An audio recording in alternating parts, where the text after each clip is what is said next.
And when it's sufficient, when we are talking about sufficient amounts of money, engaging discussion about models of funding without ambition. When it comes to governing models, the common conclusions from previous 5 national roundtable debates. Почитуван амбасадоре Која, почитуван Војслав, Вратка, Маријан, почитувани присутни. Искрено жалам што не можев и вчера да присуствувам на дебатата, затоа што мислам дека ова е исклучителна дебата која што после подолго време или можеби за прв пат се организира во Македонија за значењето и улогата на јавниот радиодифузен сервис во општеството. Но за жал оваа дебата се случува во толку интензивно политичко време и случувања. Парламентот е пред распуштање, многу закони треба да се донесат. Вчера беше усвоен протоколот за членство на Република Северна Македонија во НАТО и тоа е една од нашите стратешки определби која што конечно достигнавме. Очекуваме дека многу скоро ќе го добиеме и толку посекуваниот датум за почеток на преговорите, бидејќи сите предуслови се исполнети. И затоа навистина ми е жал што немам повеќе време да присуствувам, има многу што да се каже околу улогата и состојбата на јавниот сервис во Република Северна Македонија. Добив некакви сознанија и информации за тоа што вчера се дискутирало, ќе се обидам да се осврнам на некои од тие укажувања и ќе се обидам да дадам и свое видување за тоа што и како треба да се направи за да јавниот сервис конечно ја добие онаа посакувана улога во општеството што треба да ја има, што е од клучен интерес на граѓаните на нашата земја. Она што на кај мене, не знам, немам впечаток. Вака? Океј. Дали е добро? Имам ја проблеми со настинка, така да се извинувам и за тоа.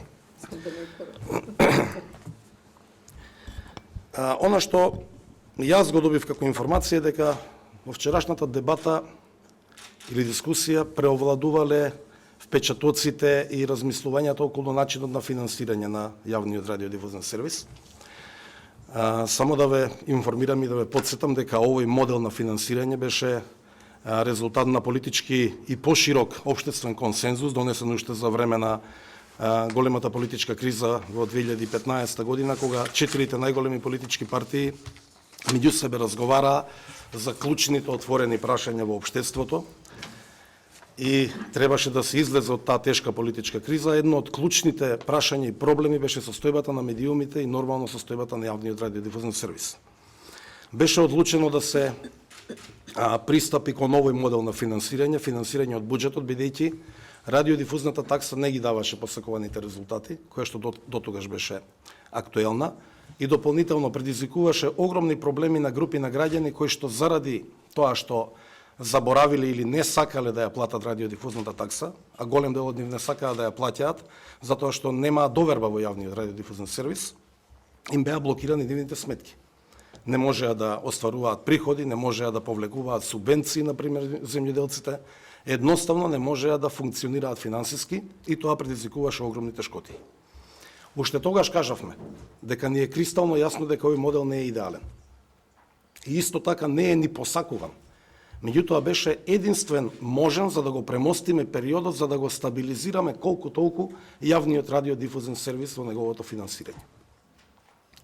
Законот за аудиовизуелни медиумски услуги точно препишува колкав е процентот и во која динамика треба дел од буџетот да се исплаќа.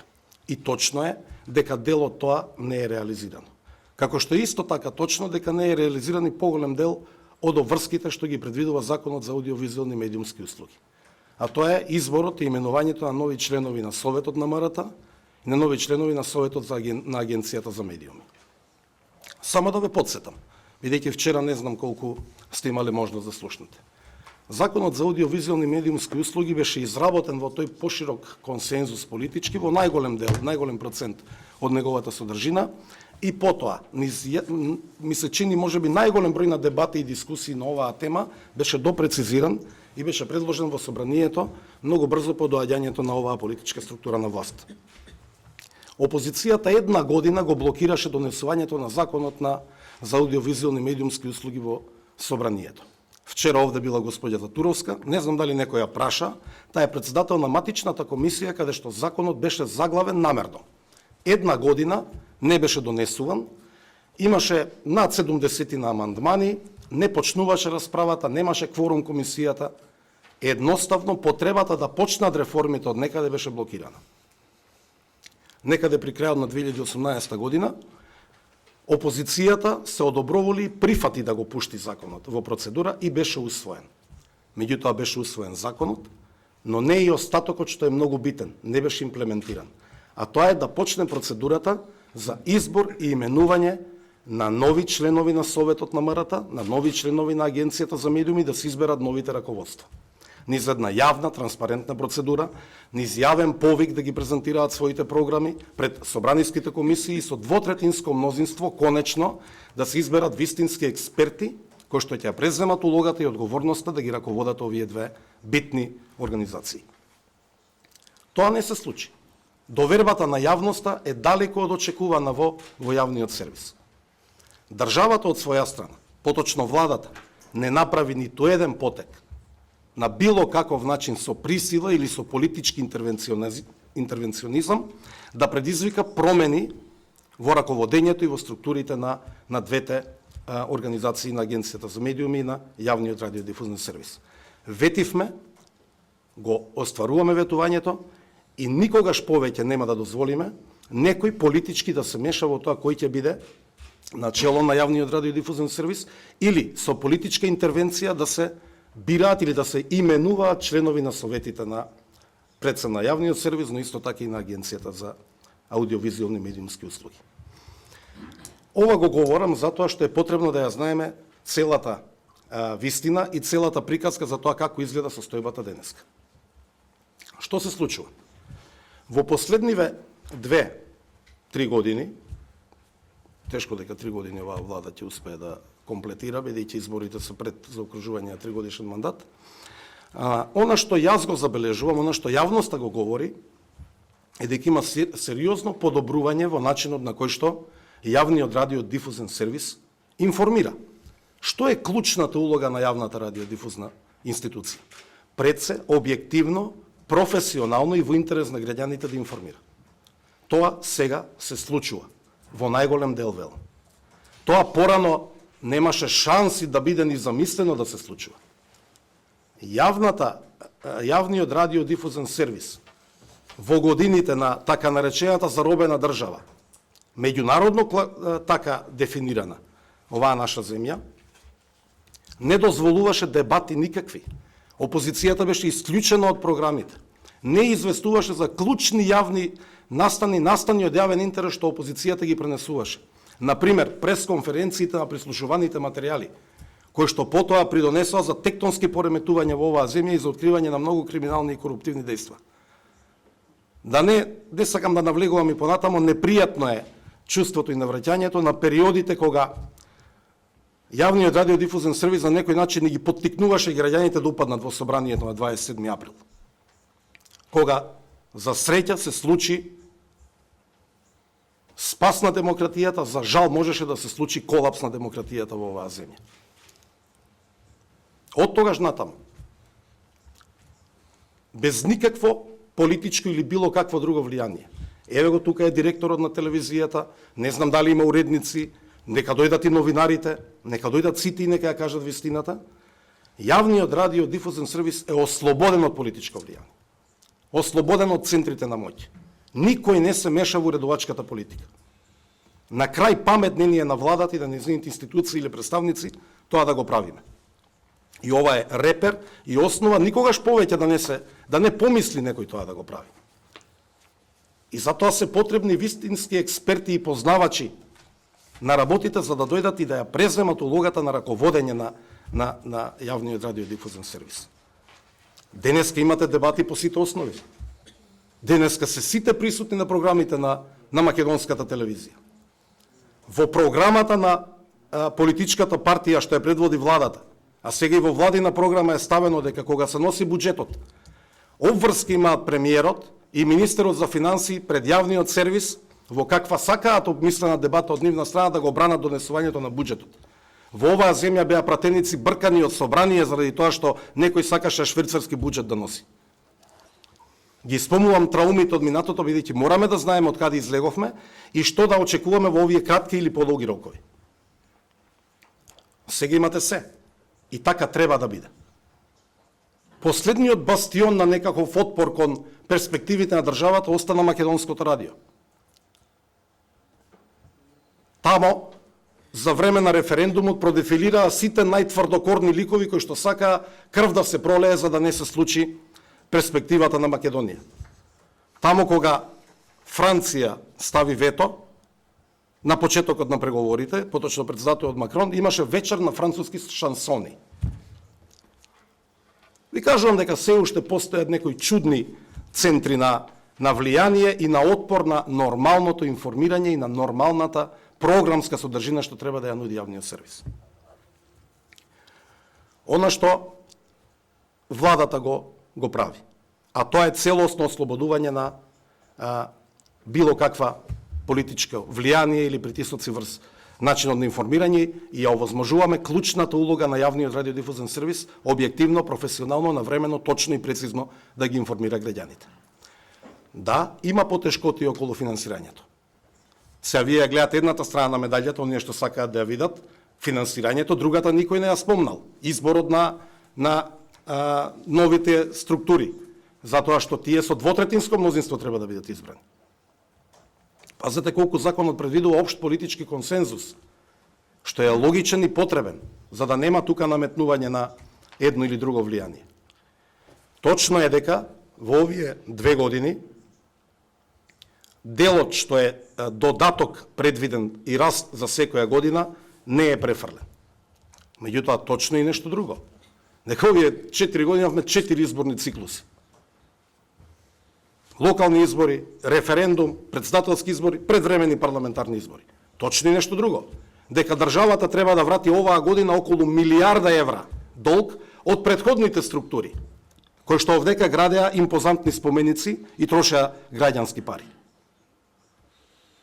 И точно е дека во многу сектори во општеството колабира екзистенцијата елементарна. Ние сме свесни за тоа. Минатата година вашата представничка и директорот беа кај мене пред Нова година некаде, ми се чини. Така ли беше? Да. Разговаравме и рековме дека во ребалансот на буџетот ќе бидат вратени средствата. За жал, не очекувавме дека толку брзо ќе бидат предвремените избори. Мислевме дека горе-долу ќе има редовни парламентарни избори на крајот на годината, како што беа предвидени во ноември.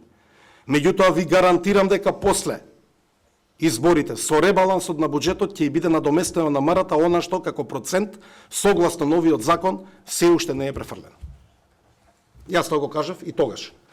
Околностите се различни, се случија нови моменти. И од тоа ние не отстапуваме. Во меѓувреме, она што како сознание го имам и од неколку средби со генералниот директор, бидејќи е многу логично да разговараме, да сретнуваме и да разговараме за овие проблеми, да ги отвараме, е дека јавниот радиодифузен сервис ги враќа долговите. Значи ги расчистувате долговите, така сте ми информирале. Дека полесно функционирате, дека дури набавувате нови програми, купувате спортски програми, фудбалски првенства, NBA лига и така натаму. Кофинансирате копродукции. Значи сепак има средства. Платите се зголемени, така јас имам информација дека е. И вие вчера во вашето излагање, она што го видов, сте кажале за колку се зголемени платите. Точно, ова не е доволно воопшто. Состојбата таму е далеку од пристојна. Технолошкиот развој е заостанат. Да не спомнувам што се случува у радиото. Кога бевме со премиерот во посета, тоа е нумизматички оддел. Значи таму може музеј да се направи. Тоа не личи на ништо. Меѓутоа, не може преку ноќ сите работи да се средат. Првата и клучна работа е да дозволиме професионално, објективно и нормално новинарство. Да докажат луѓето таму дека знаат да работат. И еве ги ослободени, најголемиот дел покажуваат дека знаат да си ја работат. Исто така треба да се размислува многу внимателно како да се зголеми и бројот на вработени, но исто така и да се освежи бројот на вработени. Старосната граница е исклучително висока. Ние мора внимателно да се однесуваме кон тие луѓе, треба дел од нив можеби пакети за пензионирање пред време да ми се понудат. Да видиме како, бидејќи тамо просекот Маријане 58, 59. Паднат на 53. Паднат е, па добро, веројатно некои заминале. Сакам да кажам дека ако очекувањата се дека со магично стапче преку ноќ ќе ги средиме сите проблеми, имаме ние проблем што сакаме да помогнеме. Да не ви зборувам што се случува со другите медиуми. Например, со новиот закон, националната телевизија нема право на рекламирање. Порано имаше. Го дозволивме пазарот на комерцијално рекламирање да биде на другите телевизии, комерцијалните, национални, регионални, локални. Знаете што се случува? Колачот е паднат од 40 на 15 милиони евра според нивни сознанија. Затоа што нема владини реклами. Затоа што државата корумпираше и купуваше медиуми. И така ги држеше под контрола сите. Ние тоа не го правиме. И сега се соочуваме со милион проблеми што се наследени. Да ги решиме авторските права во државата, меѓу кабелските оператори, националните и комерцијалните телевизии, меѓу здруженијата на автори и комерцијални телевизии. Напластени проблеми многу. Меѓутоа, политичката волја е тука. Ќе ги издржиме сите предизвици, се ќе направиме. Прво и основно да не ја загрозиме улогата на јавниот сервис, да ја подигнеме и квалитетот, да ја поддржиме, програмскиот квалитет да го поддржиме до максимум, немаме право на никакво мешање. Финансиски што е можно повеќе да го стабилизираме. Дополнително сме разговарале тука со првите луѓе на националниот сервис. Не е доволно само овој процент. Веројатно ќе треба и интервенирање дополнително од буџетот на државата надвор од редовните плаќања, затоа што треба тамо нова технологија да се имплементира. Тоа е пресметка која што можеби ќе чини десетици милиони евра.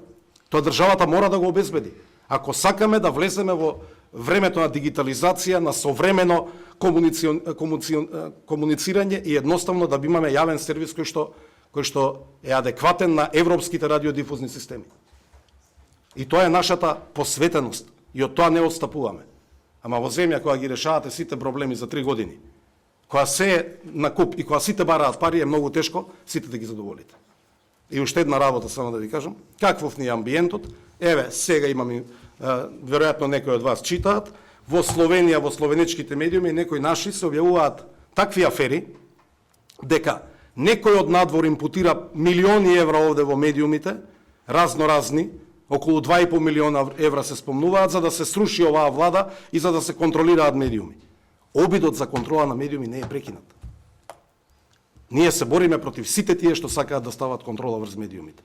И вчерашните забелешки дека не биле усвоени забелешките на Законот за аудиовизуелни медиумски услуги или не знам, делот забелешките на јавноста. Па ние разговаравме со над 100 невладини организации, сите чинители во медиумската индустрија беа присутни и ги дадоа своите забелешки и се обидовме и ги вклопивме во законот. И сега тој закон е блокиран заради политички интереси. Целта на опозицијата е да ја блокира оваа земја. Затоа го блокира и Законот за јавно обвинителство, да нема одговорност за криминалот и корупцијата. Ви благодарам.